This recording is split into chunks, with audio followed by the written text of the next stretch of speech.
تو آپ درود شریف کی اہمیت کا اندازہ اس سے لگا سکتے ہیں کہ قرآن مجید میں جتنے بھی احکامات ہیں اللہ تعالیٰ نے براہ راست بندوں کو خطاب فرمایا۔ مثلا نماز، اللہ رب نے فرمایا اقیم الصلاۃ، تم نماز قائم کرو۔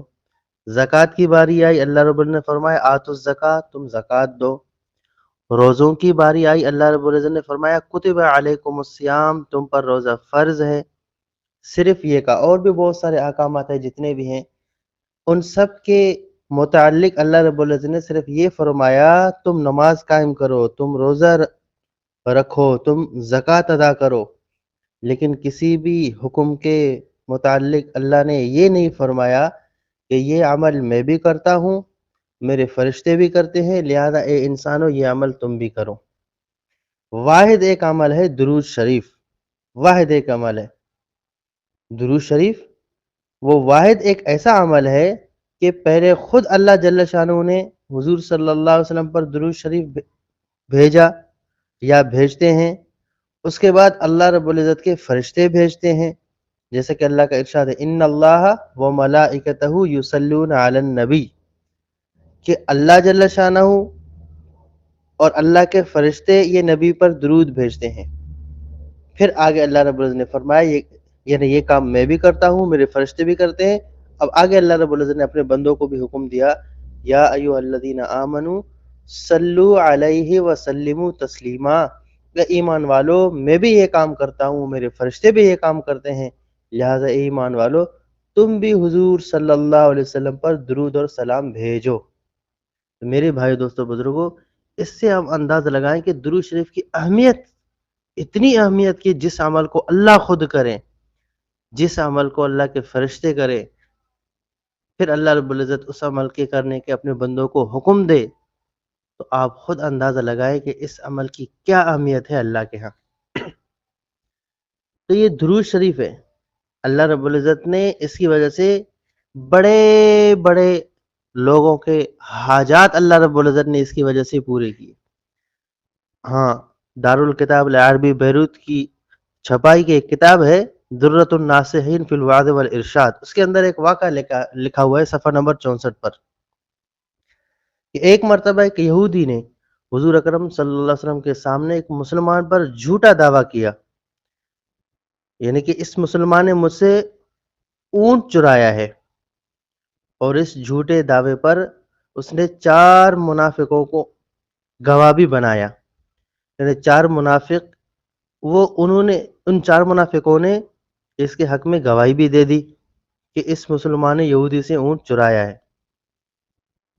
اب شریعت چونکہ ظاہر کو دیکھتی ہے، اس لیے حضور صلی اللہ علیہ وسلم نے یہ فیصلہ یہودی کے حق میں سنا دیا کہ یہودی کو اونٹ دیا جائے اور مسلمان کا ہاتھ کاٹ دیا جائے، حالانکہ حقیقت میں مسلمان نے چوری نہیں کی تھی۔ اس لیے مسلمان وہ حیران ہو گیا کہ یہ کیا معاملہ ہو گیا میرے ساتھ۔ تو کہتے ہیں فَرَفَعَ رَأْسَهُ إِلَى السَّمَاءِ، اس نے اپنا سر آسمان کی طرف اٹھایا اور کہنے لگا الہی و مولایا انت تعلم بانی لم اسرق هذا الجمل، یعنی اے میرے اللہ، اے میرے آقا، تجھے معلوم ہے کہ میں نے اس کے اونٹ کو نہیں چرایا ہے۔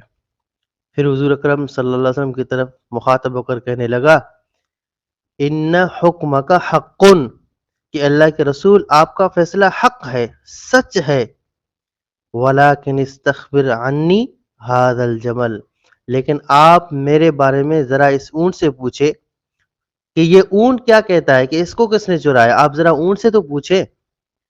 تو حضور اکرم صلی اللہ علیہ وسلم سے اونٹ سے پوچھا یا جملو لمن انت، اے اونٹ تو کس کا ہے؟ تو وہ اونٹ فصیح زبان میں کہنے لگا انا لہذا المسلم، کہ میں اس مسلمان کا ہوں، وَإِنَّ هَؤُلَاءِ الشُّهُودَ لَكَاذِبُونَ، اور یہ جو گواہ ہیں یہ جھوٹے ہیں۔ تو حضور اکرم صلی اللہ علیہ وسلم نے اونٹ کی بات سن کر مسلمان سے فرمایا یا مسلم، اے مسلمان، اخبرنی ماذا تفعل، تو مجھے بتا کہ تو کون سا ایسا عمل کرتا ہے، حتی انتق اللہ الجمل فی حقک، تو کون سا ایسا عمل کرتا ہے کہ جس عمل کی برکت یہ ہے کہ اس عمل کی برکت کی وجہ سے اللہ تعالیٰ نے تیرے حق میں اونٹ کو گویائی دی، زبان دی.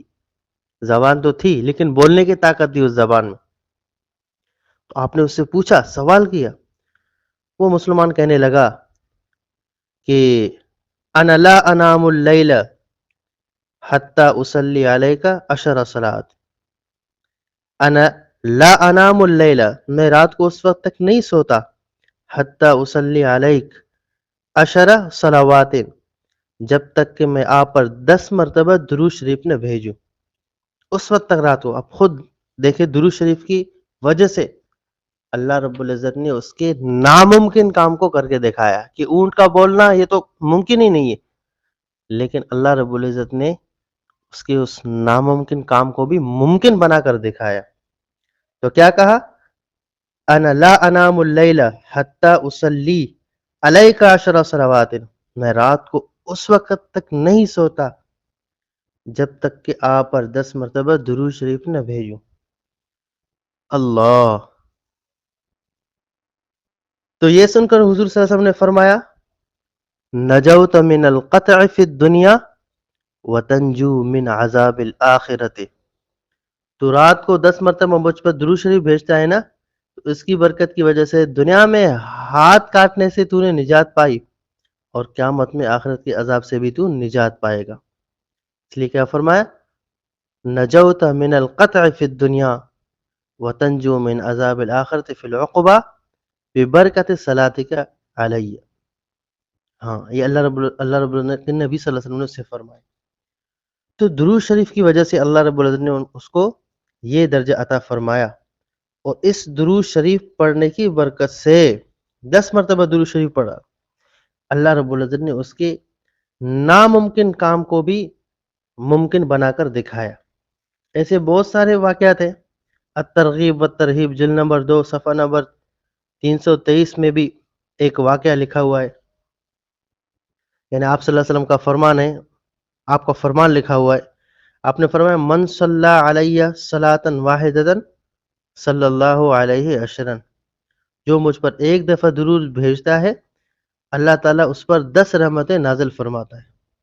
ومن صلی علیہ عشرا صلی اللہ علیہ مئتا، جو مجھ پر 10 مرتبہ درود بھیجتا ہے اللہ تعالیٰ اس پر 100 رحمتیں نازل فرماتا ہے. ومن صلی علیہ مئتا كتب اللہ بین عینیہ براءۃ من النفاق وبراءۃ من النار، جو مجھ پر 100 مرتبہ درود بھیجتا ہے اللہ تعالیٰ اس کی دونوں آنکھوں کے درمیان لکھ دیتے ہیں کہ یہ شخص نفاق اور جہنم سے بری ہے. اور پھر وَأَسْكَنَهُ اللَّهُ يَوْمَ الْقِيَامَةِ مَعَ الشُّهَدَاءِ، اور مزید اللہ اس کے ساتھ یہ معاملہ کریں گے کہ قیامت کے دن اس کا حشر شہداء کے ساتھ فرمائیں گے، شہیدوں کے ساتھ اللہ ان کا حشر فرمائیں گے. تو اللہ رب العزت اس درود شریف کی پڑھنے کی برکت سے جہنم سے بھی، براءۃ من النار و براءۃ من النفاق، اور نفاق دونوں سے اللہ تعالیٰ اسے نجات دیں گے. تو درود شریف پڑھنے کی وجہ سے اس سے یہ بات معلوم ہو گئی کہ جو درود شریف کی پابندی کرتا ہے تو وہ جہنم اور نفاق دونوں سے اللہ اس کو بری کر دیتے ہیں، دونوں سے اللہ اس کو بری کر دیتے ہیں. یہ درود شریف، اس لیے ہم بھی کثرت سے درود شریف پڑھنے والے بن جائیں.